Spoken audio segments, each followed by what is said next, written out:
everyone. Thanks so much for joining us. This is FAA Safety Briefing Live, and we're broadcasting the May and June edition of FAA Safety Briefing magazine. We're happy to be with you. I'm Paul Pradecker, and I'm Susan Parson. Susan, how are you? Good. So it's nice to be back in Wisconsin with you. It's been a few months, but we've made the transition, and compared to Phoenix, the weather is different, of course. Yes, it is. I admit the temperature is lower, but until today anyway, the humidity is higher. Pick your poison. Well, some people like density altitude, Right. delivered by one way or another. But it's good to be back. It is good to be back. We're happy to bring this broadcast to you. So this is the time when you about the magazine, make yeah. the magazine, yeah. We're the safety policy voice for non-commercial general aviation, and the goals are listed right there with the special emphasis for us anyway on encouraging continued training. As regular readers will know, we have specific purposes for each of the regular departments, and we try to stick to that. And we also try to distinguish this magazine from others because we have a focus or theme for each issue, try to make sure that the features and as much of the other content as possible all match up to that. Because our goal is to give you kind of one-stop shopping for information from the FAA on a particular topic. And I like the term one of my colleagues uses, shelf-stable. Some of this information, some information in aviation changes rapidly, but other things don't. So wherever possible, we like to offer a reference material that you can go back and use again. And over the months that we've been doing this, I'm always impressed with the graphic design that the we people, have some really good designers. the people behind the scenes do a good job on the do. covers and some of the internal articles as well. They do. So you mentioned that, we try to have issues that are different from one another to bring some variety, which you certainly do. But then within the issue, there's quite a bit of variety. This issue, of course, brings together two of our favorite topics as pilots, I think, technology and weather. I'm not sure whether it would be a pilot favorite subject, although it probably ought to be. It should be, yeah. Yeah. Because we all have to deal with it one way or the other. So we covered a lot of different things in this one. Leidos, making the most of your online flight service briefings. The digital atmosphere. There are some really fun tools that I always learn things when we're putting together the magazine, and I learned about some really fancy new tools that are available for aviation weather. Some about research on turbulence to try to help you avoid it better. Making your weather briefings easier, and then maximizing benefits of ADS-B. Most people have equipped by now, but the idea is there's still things that you need to know about getting the most out of it. Well, and there's another part of this too, Susan, that we want to make sure people understand is that when we're talking about, technology and weather and trying to make the most of the technology to give us the best idea about weather, we're fundamentally talking about managing risk. And it's essential to every flight that we are risk managers. We're talking about how to use tools to help us do that. And even on a short flight, weather could be a risk factor. So let's always keep in mind that, one of our goals as pilots and being a pilot in command is to how do we manage and mitigate the risk. Absolutely. So we start out typically with this column, jump seat column, and it features the executive director of flight standards. And since we've been doing this broadcast, Susan, there's been several, and this gentleman is new.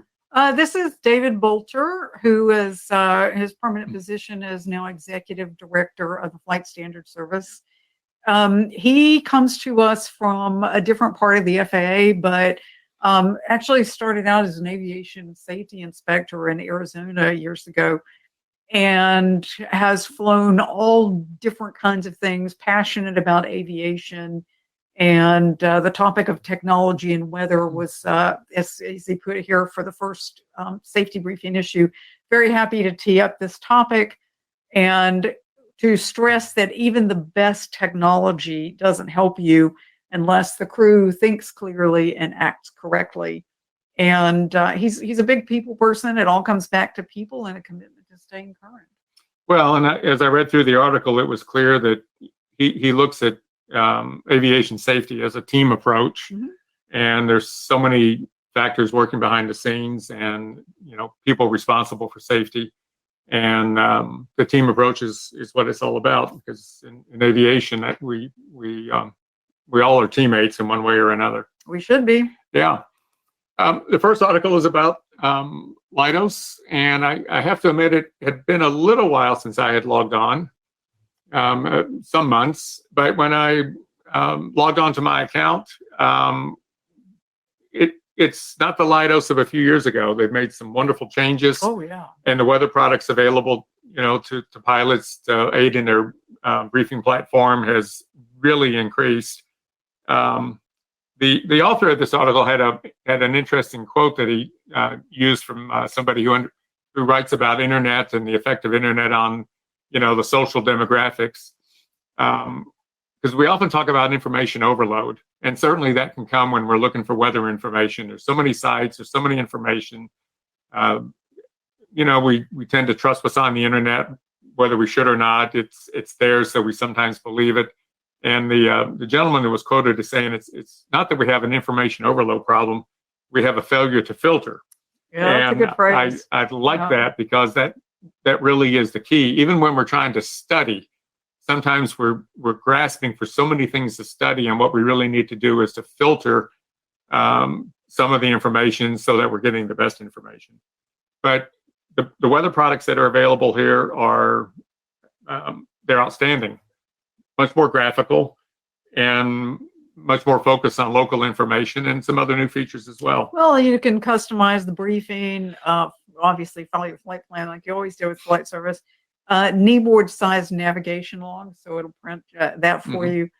One of the things that really struck me about this is everything nowadays, we hope, but certainly Leidos is made platform scalability a big priority. They understand that people use smartphones and tablets in flying. And so it's really, really important to make sure that the services that are offered are scalable so that you can actually read them and use them on the portable technology. I was also intrigued by the fact that if you have one of the home hubs like Alexa or Google, you can use that to get METARs, TAFs, for aviation forecast discussions. So there's all sorts of I think we've talked in previous issues about easy activate and easy close, but it looks like those are now available. Yeah. You can do anything on your phone. And, you can, it's fairly standard these days in flight planning software, but you can load in your flight plan and immediately you get a briefing associated with it.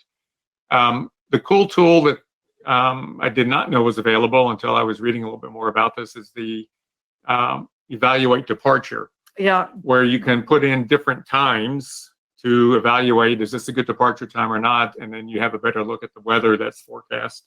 So some really cool things. Well, one thing I liked, with the whole failure to filter, that you can filter flight data center NOTAMs from briefing. Yes. Because they may not be there are certain things that may not be applicable to you. And this is about just trying to provide the information that you need for this particular flight. Yeah. And the author, your colleague, Tom Hoffman, talks about, if you haven't used this before or used it in a while, just create an account, update your account. And if you happen to fly the same type of airplane or you own an airplane, of course, load that information in, because it will use that then to generate time and routes and optimum altitudes. Another thing to do is, if you are a flight instructor, please encourage your students to do this as well. This is something we talked about before.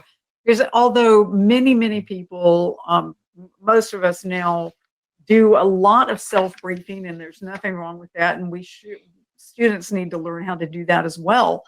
But none of us, or I shouldn't say none of us, few pilots are also meteorologists, and having a knowledge of LiDARs. It gives you more information, different types of information, but you also have easy access to briefers if you need to ask a question or get some local information.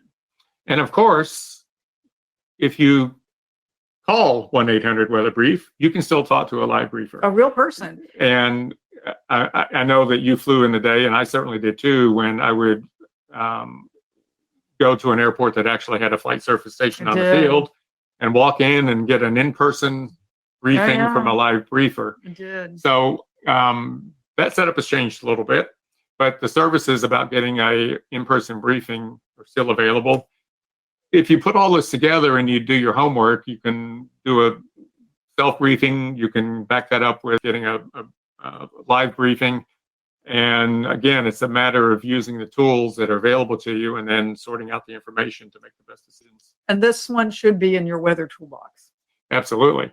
Absolutely. So log into it if you haven't in a while, and you'll see some very cool things. A lot of the graphical charts have been updated and makes flight planning, quite a bit easier. Surfing the digital atmosphere. Yep. So there's a lot of digital information out there. As we've talked about before, having the information is one thing. Turning it into something that is understandable, of course, is another thing. I was struck by the lead sidebar there. About 88% of weather-related accidents are from general aviation operations, and mostly they're fatal. So that's something that we should pay attention to. And what's the WITIC program? So this is the FAA's Weather Technology in the Cockpit program, and this is another one of those addressing the challenge of filtering. It's also about helping pilots to interpret weather information more accurately, to understand what it can and can't do, that is its limitations, so that you can avoid bad weather. We have written about and talked about WITIC in previous issues about weather, but this was a check-in to see what was available. And here's where I found some really fun stuff. Augmented reality on your smartphone or tablet. There's an aviation weather app called Weather Explorer. Virtual reality, there's some tools for that. You can fly to an airport and practice. Now, I know we talked about previously Weather Information Latency Demonstrator, or WILD, which is a great acronym, which allows you to navigate bad weather in a simulator for free. And that I was really excited to see that there are plans, hopefully they'll come through, to have that available at AirVenture this year. So if you can, if you want to take a flight in the wild, maybe you can. Well, we have talked about this a number of times, especially about how to use weather radar. And the presenters have always talked about the fact that you have to respect the latency, or another way of saying, how old is the data? Oh, yeah. And not only for radar information, but make sure that you understand how old your METAR and TAF information coming from ADS-B in is as well, because the chance that it's going to be real time is not that good. If it's 5 minutes old, that might be one thing, but if it's 40 minutes old, then that's something else you have to pay attention to. The real time piece reminds me at this bottom thing, the PIREPs, because there is nothing more fresh than a report from a pilot who's been there. And we have the FAA and everybody, we've always beaten our chests about how you need to you need to give PIREPs, please give more PIREPs, make PIREPs, controllers are supposed to solicit them. So I was really intrigued by this speech to PIREP of its research using voice-enabled technology. So you can just say your PIREP directly into your phone and it will get displayed and distributed nationwide. So well, and there's another great way to contribute. Another website that was cited was flyverga.com to be able to enter PIREPs on your smartphone, or maybe even take pictures. My sort of mentor flight instructor, especially for instrument flying, he made it a point to teach all of us, which now I try to teach everybody as well, that whenever you're on a flight, just make a pilot report. Get used to how to do it, get used to what to say. And even if it's clear in a million, that can still be a pilot report. But certainly things that are not forecast, anything that's not anticipated, pass along as a PIREP. It doesn't take very much time. You're helping your colleagues out in the system. It's crowdsourced weather is the way you put it before. Yeah, That's right. That's good. And on the sidebar of the PowerPoint, there's videos that kind of talk about how to learn about some of these concepts. One's on graphical forecasting. The other one's on latency, which we've already talked about. The other one's about determining visibility. That's always, it's been something we try to teach our students about how to determine, well, how far away is that? And when you're looking into an empty sky, that's not so easy, but there are tips and techniques for how you can look at features on the ground and then move your eyes up to try to determine in-flight visibility. And then the other one, of course, is how to manage NextRad. NextRad.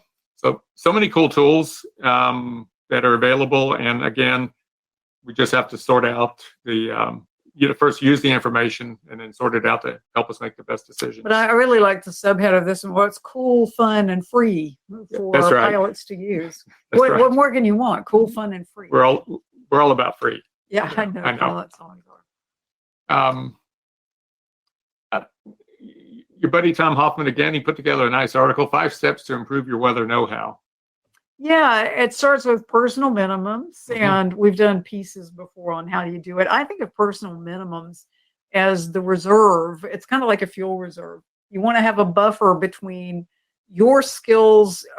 Think about your skills and the aircraft capability together, and then what you want to do. And the gap, you want to make sure that there's a buffer between those things so you don't go to the edge of aircraft performance or human performance. And one of the things that we've talked about too in personal minimums is at the moment, your personal minimums should be the minimums. But it doesn't mean your personal minimums won't change over time. Yeah. They might change with recency of experience. It might change based on the aircraft you're flying, with the equipment that's in the aircraft. So adapting your personal minimums to the moment is a good idea. Well, you can adapt your personal minimums over time, but you should never scrap them in order to fly a particular trip. Absolutely. And the plan B is, part of personal minimums should be probably always having a plan B and maybe C and D as well. Check the expiration. Yeah. Weather data has a shelf life, and some is more perishable than others, but you always want to make sure that you are using the most current data. Note the observation time, and I like the suggestion too to compare it with previous information so that you know what the trend is. It's kind of getting a reality check too. If the forecast is for a certain set of conditions, but the real-time METAR is vastly different, I mean, the theory then is that maybe the forecast is no good. Yeah. And that also may cause you to have a plan B, because now you're dealing with something that's unknown. Yeah, now the basics, this is something that I've taught about for a long time. Temperature, wind, and humidity combine to impact flight in one of 3 ways: visibility, turbulence, aircraft performance. Know what those things are, so that in knowing how those basics can affect your flight will make a big difference. Latency, we've talked about latency a lot on the NextRad weather display. Do not use it tactically, use weather display strategically, and stay far, far away, because by the time you see it on the screen, it's somewhere else. And then I love the expand your horizons. Keep learning, because no matter how much you know about weather, there's always something else to pick up. Well, that's true about most of aviation, but certainly weather, because it's always changing, and we strive to have precision in how we look at weather, but sometimes we have to live in the gray areas. Absolutely. So to speak. I like that. Yeah. The other thing I've done before on flights, it's sort of a, build on the basics things and check the expiration, is you might be planning your flight from A to B, and maybe there's quite a bit of distance between, and you're doing your best to get information, but you're a little bit curious about some of the en route conditions. You might be able to look ahead, and you're looking 80 or 100 miles away, and you're seeing some buildups. Sometimes what I've done is to see if out in the distance is another airport. And I've actually tuned in the ATIS or the AWAS or ASOS for that airport to try to see what's actually going on. And from time to time, I've actually called the tower and said, I'm 50 miles away. I'm en route to such and such airport.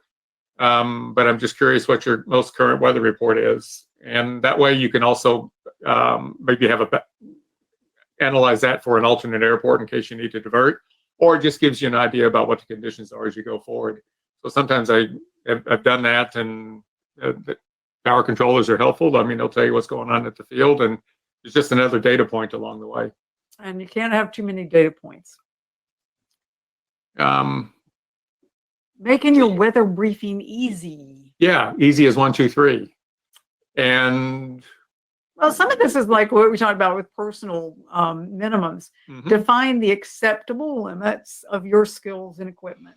So this is knowing what resources you have, how recent are your skills, what can your airplane do? One of the phrases I like to use, you reminded me of it before we got started here, was you may be super pilot, but if you're flying a super Cub, you've got some limitations, and you have to deal with those. And the other part in step number 1, the last sentence is use a checklist to ensure you gather all information. Well, that's an interesting concept. I mean, we talk about using checklists to manage our airplane and manage our pre-flight, and we have checklists for every phase of flight. But the recommendation is use a checklist for how to get a weather briefing and how to organize your weather information. And if you need help, Advisory Circular 9192, Appendix B as in Bravo, it actually has a template for a checklist where you can use that to make sure you're thinking about all the possibilities when you get a weather everything briefing. That you need. Yeah. So in a way, using a checklist sort of format for a weather briefing is just another SOP that you can put into your toolkit. Standard operating procedures. Yeah, it's a great idea. So then there's the gathering information, identify the hazards, compare information, and if you decide, don't decide to accept a risk unless you have a mitigation plan that'll work. And this is where ego and external pressures can get you. Huge. Don't let them do that. And I like this. Calling flight service is a way to check your self-briefing work, especially if you are new to flying or new to the area you're going to. So good ideas. Step 3 is to decide if the conditions that you've identified are acceptable. And this is really important. You have a choice at every point during the flight. So it's go, no go is not a one, I do this before I depart and then I'm set.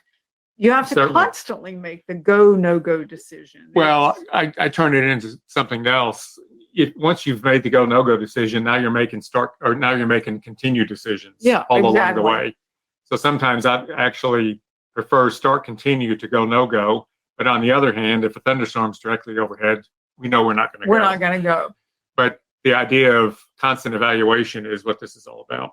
So earlier we talked about using a checklist to gather information. Another idea is to use a weather log so you can keep track of what's going on. And if you got a thorough briefing before you left, you can see if the weather is still trending in the direction that will be favorable to you. And then finally, this is a wash, rinse, repeat. Keep going through steps 2 and 3 again and again and again. And I like the idea the suggestion to practice, which you can do without even going to the airport. Just set up. It's kind of like a weather version of chair flying. Set up something that you might want to do or you might be planning to do, and then practice practice looking at the weather, practice applying it to, if I were doing this trip, this is what I would do. And it goes without saying, but I mean, we've all kind of fallen into the lull of GPS direct. So Children of the magenta line. yeah, something like that. So we load in, we pull up our flight plan program, and we go direct, and everything is simple that way. But when we're talking about weather, direct may not be the best option. So if we think about the times that we deviate in flight for weather, we can also build our flight plan with built-in deviations just to take that risk out of the picture. So lots of tools. I believe this is your article on the scoop on self-briefing, so maybe you can tell us about we it. talked there's a fair amount of material in this issue about self-briefings and the various tools that you have to do that. So we all love that, but I've had the question many times that, is this legal? Is it okay? Am I getting an approved weather briefing? So this is where you just go right back to the Aeronautical Information Manual. And it's very clear that if you are flying under Part 91, which most of us would be doing for general aviation, you don't have to use any particular weather source. There is no required or approved weather sources, and you can use whatever you find appropriate as a substitute. However, there's always a however. If you go to flight service, you get several benefits. You get something that's known and standardized because there is a particular way that it's supposed to be provided. The second part is that even if you don't use them for every briefing, if you come to a point where you have a question, you have access to certified pilot weather briefers who can help you and respond to specific questions. And through Leidos, they now have the ability to talk about local conditions no matter where they are, no matter where the briefer is geographically situated. And there is a record that you got a specific type of weather briefing. One thing about the weather briefers, I have called them many times from many places over the years, and never once have I been treated with anything other than courtesy, enthusiasm, absolute helpfulness. I mean, you really get great service from the people who are on the other end of the microphone or telephone. Yeah, and the important point that's in the beginning of this is if you're not certified under Part 119, for example, air carriers are certified under Part 119. And in my airline experience, we only had approved weather reporting services that we contracted with, and we may have had two of them. One would be a backup to the other. And unless we were reading our weather from that source, it was not considered approved for us, even though it might be approved for somebody else. But it's very rigidly applied that in that world, having to look at the Weather Channel, that's not going to satisfy. That's not going to satisfy. That's not an approved weather service. Now, we've all looked at it the night before just to get an idea about what we might deal with tomorrow. But in the air carrier world, we could only use approved weather services, and that was it. So, well, what's nice about this is that you can use all kinds of sources because you are not limited to what's required or approved. But the point is, it's like any rate. You have responsibilities that come with it. And the responsibility is to use it well and wisely and make sure you get all the information that you really need to get for a safe flight. Yeah. Let's see. I should be able to do this. Here we are. We get the point. First of all, I like the picture that you used. Yeah, fun. Yeah. But thinking still required. What do you get at? Well, yeah, technology is great, except when it isn't. Also, technology is great, but we should use it to help us and not as a crutch. We have to use it in the context of critical thinking and what we realistically can and can't do safely in not just a GA airplane, although that's what it says, but the specific airplane that we're flying. One of the things that I've always found helpful in doing my own flight planning and conduct of the flight is to think of the airplane, whichever you happen to be in, it's your partner. You cannot compensate for what the airplane can't do, and the airplane cannot compensate for what you can't do. So you have to know each other pretty well, or at least the pilot needs to know the airplane. So the weather analysis for every flight should consider the collective capabilities of the team, the pilot and airplane team.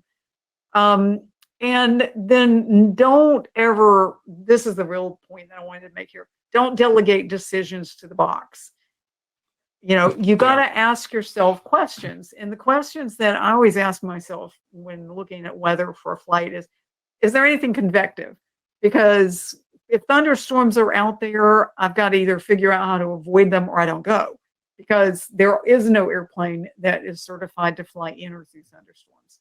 What's the freezing level? Ice can get all kinds of airplanes, and particularly the sort that we tend to fly in general aviation. They may or may they're unlikely to be really protected for ice. And we're often at the altitudes where you're going to get it. Yeah. Sure.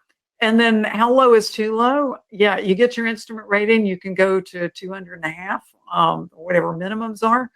But smart and legal are not the same thing. So here's where you use your personal minimums to figure out what your actual too low enough is. And then another big one is, do I have options? And this is not just the legal alternate that we all know what those are supposed to be, but you need something that is a real option, that this is where I would go if I can't get in. And so if you have widespread instrument conditions and not even marginal VFR in range, this is not something I want to go play with. Well, and I want to talk a little bit too about how low is too low. All of us who had experience as instrument students, instrument pilots, instrument current, we all know that there's a difference between flying under the hood versus flying in actual. You might fly a perfect approach with the hood on down to 500 feet, but being in the clouds to 500 feet is actually a different story. It's psychologically different. And I always try to make some allowance and make sure students make some allowance for, all right, we're in a bright, clear, beautiful day here with the hood on. Can I actually transfer these skills into a real IMC? And everybody's different, but you need to evaluate that. Well, when you take the hood off and everything's bright and clear, it's different from coming out of an overcast, and there might be wisps here and there, and you're really trying to get oriented. So it's tough. It is. But these are good tips, especially about the freezing level, because it's hard to know what that is. You need to get a briefing to sort that out. Look at the winds aloft and the icing, forecast for that. I just always remember ice belongs in drinks, not on airplanes. Very good. But maybe icing more than anything is something you have to have options for. Well, I think go up, go down, land. Ice is a recipe for returning to Mother Earth really fast, because it adds to your weight and subtracts from your lift, and it actually adds to your weight and drag and subtracts from your lift at the same time. So bad.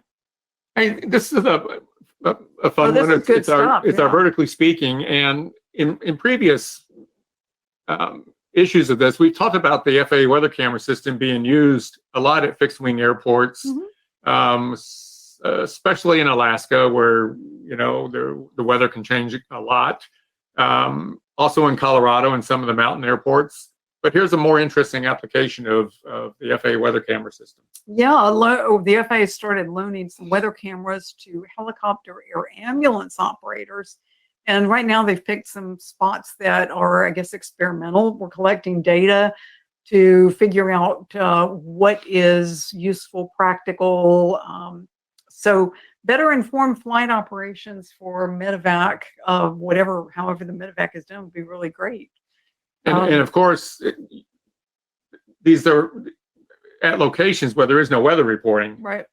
I mean, 8 miles from here is, the University of Wisconsin Hospital, and I know they have 2 or 3 Airbus helicopters there. There is no weather fly reporting over, there.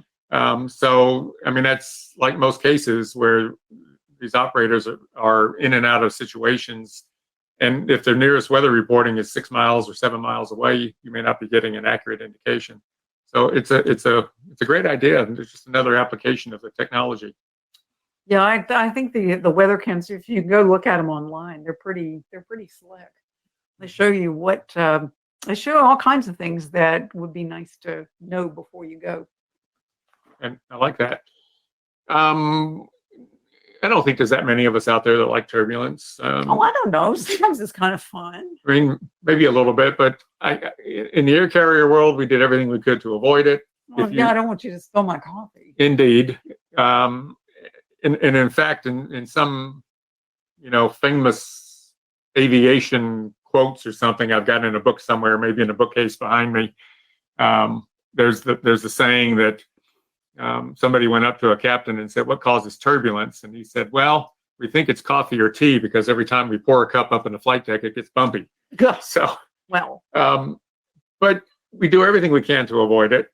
And if you just listen to air traffic control, especially on the center frequencies, everything is about how's the ride report? Yeah, what's the ride? Well, this is one of the other things. Weather Technology in the Cockpit program is funding all kinds of research on turbulence information with the idea to increase the accuracy of reporting where it is and forecasting where it might be and keeping people away from it. So there's a ton of detail in this article. This was a little challenging to summarize on one slide, but there is, in the next couple of years, they're planning to add convectively induced turbulence, machine learning techniques, forecasts that are updated more often. And there are a lot of acronyms in this article, but there's one in particular I kind of liked, right in that last bullet there. Remote Oceanic Meteorological Information Operational Project, otherwise known as ROMEO. We have a lot of Romeos in aviation. But it's the serious part is it provides real-time contours of thunderstorm areas. So this is really neat stuff and cutting-edge research to make sure that you can drink your coffee.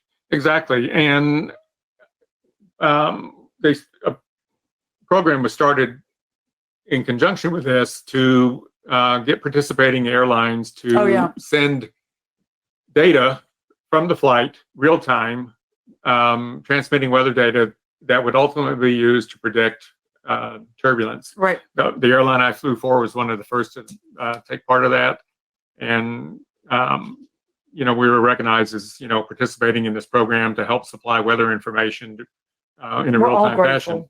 Well, there we go. And this is another cool one too. I like this. We've talked a lot about different applications of drones. I didn't know they were getting into fog, but now we're talking about forecasting with them.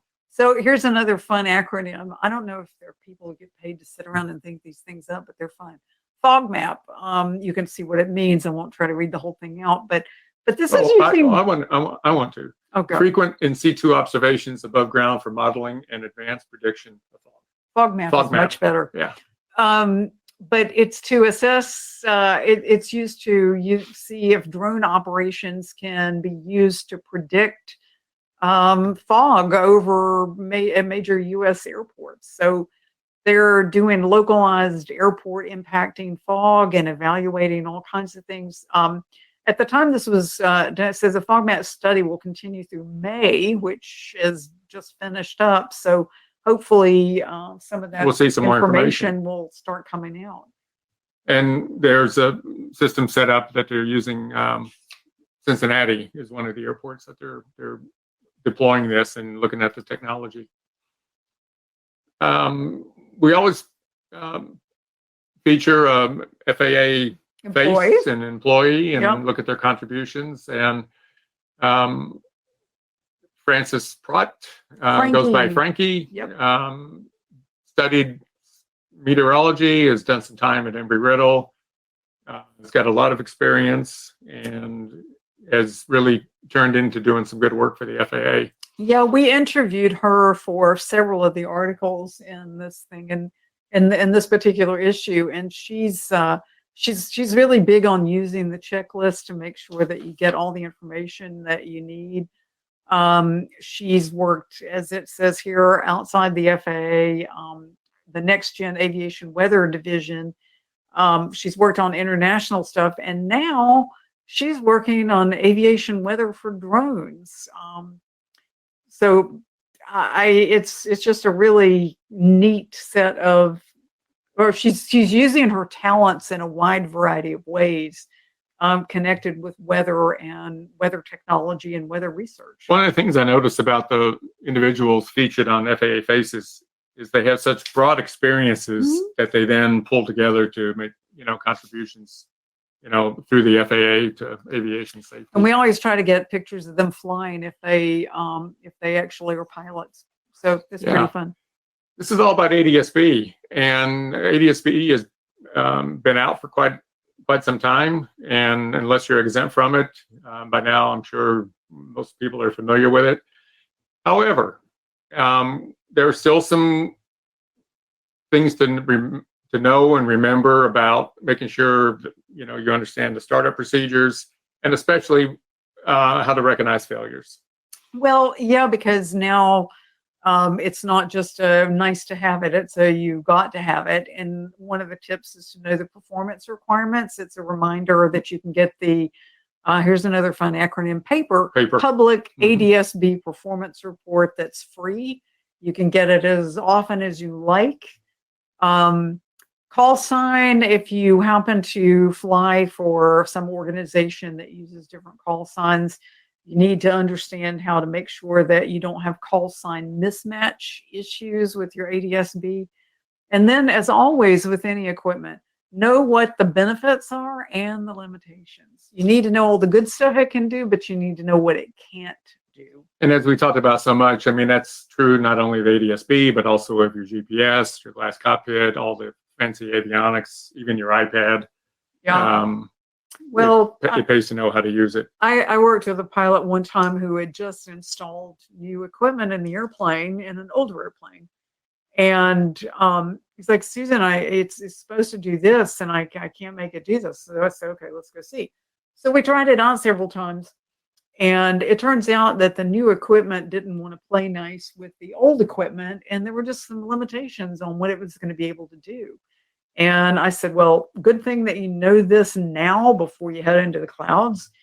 And always with equipment, don't think about what you want it to do or what it's supposed, quote unquote, supposed to do. What can it do reliably and consistently, and work with that. I remember I did a flight review for a friend a few years ago, and he had just gotten a new flat panel GPS. He had a iPad with another flight planning program on it, and he had a handheld GPS sitting over here.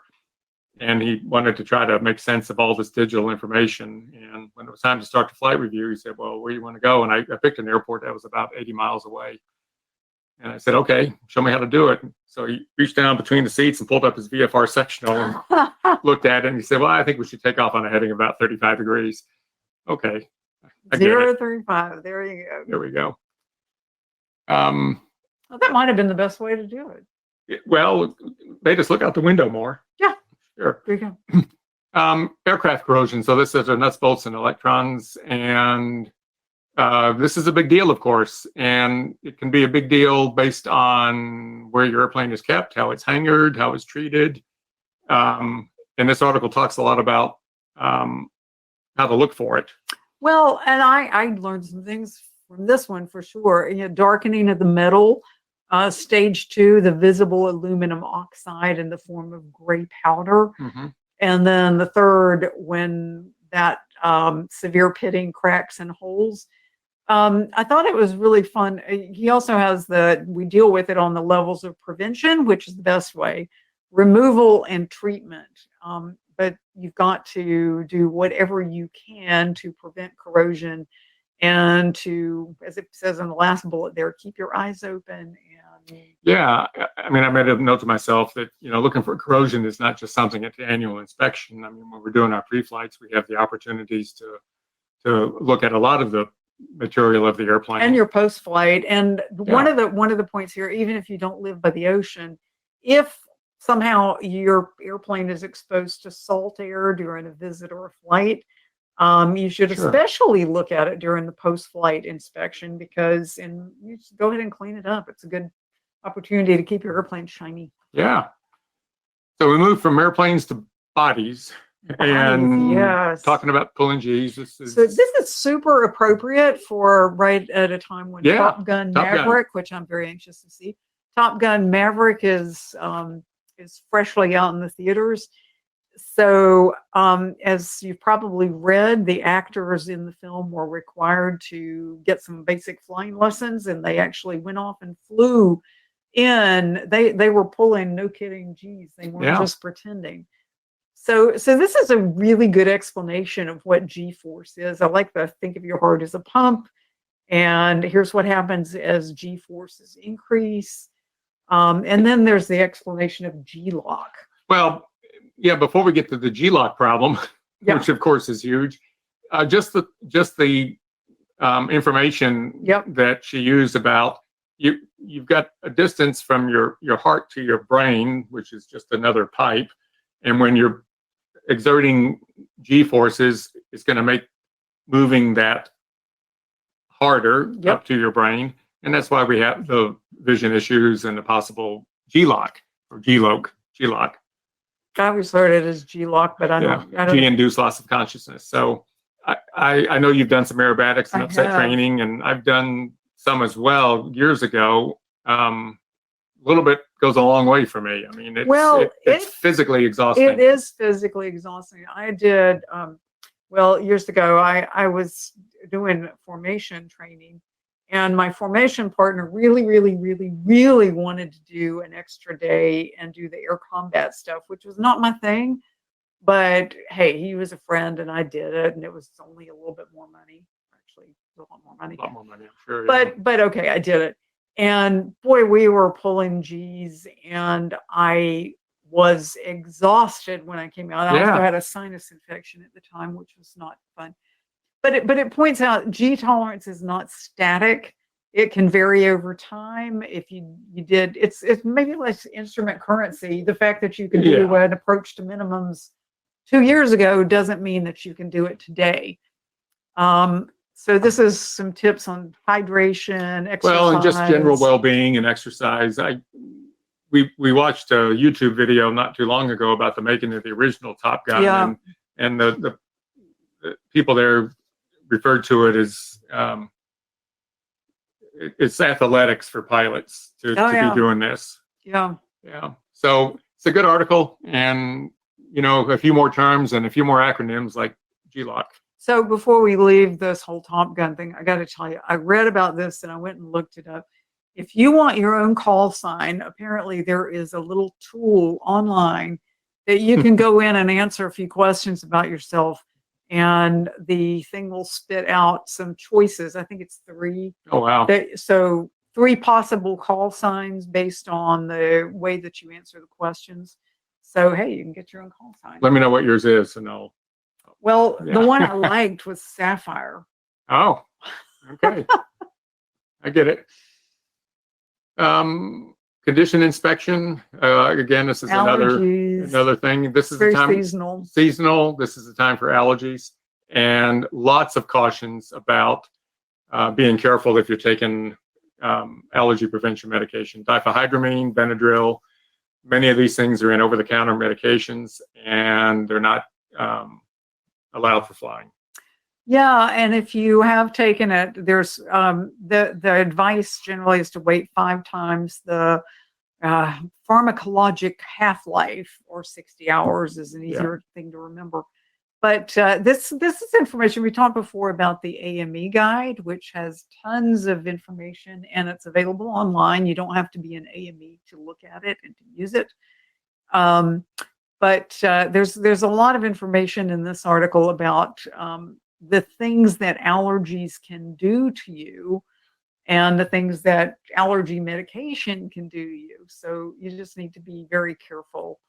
Well, and the other part of this is if you look at some of the over-the-counter sleep medication, Operating heavy machinery thing. well, it contains the same Yeah. ingredient. Diphenhydramine is often an ingredient. So if you have something that's intentionally there to make you sleep and it's embedded in your antihistamine medication, maybe you There you should go. be careful. Well, generally, I think the advice is if you feel bad enough that you have to take some kind of medication, you might not feel good enough to be flying. Well, and you said you had an experience with a sinus infection, and I did. we probably all flown on occasion where we had some It was sort a of really bad thing. sinus problem, and altitude won't help it. And Aerobatics didn't help. Yeah, so it just pays to be careful. Aviation news roundup. Yeah, a lot of stuff in here. More weather reporting in Alaska. Announcing the GA award winners. Amy Hoover, who's awarded CFI of the Year, Michael Everhart, who's the AMT of the Year, and Laura Herman, who's the FAA Fast Team Rep of the Year. So congratulations to them, and I understand they're going to be featured in the next issue. They were, yeah, and we're wrapping up the July-August issue right now, and they will all be profiled in that issue. So keep a lookout. There's a lot of this was a pretty hefty ATIS this time. Yeah, there's been some recent changes in interpretation and rules for instrument rating cross-country approach requirements. So that's something that's been, it's a topic that's been in discussion about what are the actual requirements for approaches. And after some amount of time and interpretations that, were legal interpretations, this has been sort of rationalized a little bit and clarified. So that's a big help. So if you do a lot of instrument instructing or you're an instrument pilot to ask some questions, have a look at this because it'll help you manage your approach currency. The other one is about sleep apnea. And there's an entire series of AME minute videos. The current one is on obstructive sleep apnea. And then eliminating lead emissions, that's about the Eagle project. It's been in the news a lot lately. And then a mid-air collision report provides insight on risk areas, and we all could benefit from looking at that. Of course. Well, Susan, it's been fun again. Always. I'm Paul Predecker. And I'm Susan Parson. We'll see you next time. We'll look forward to the next broadcast. Take care.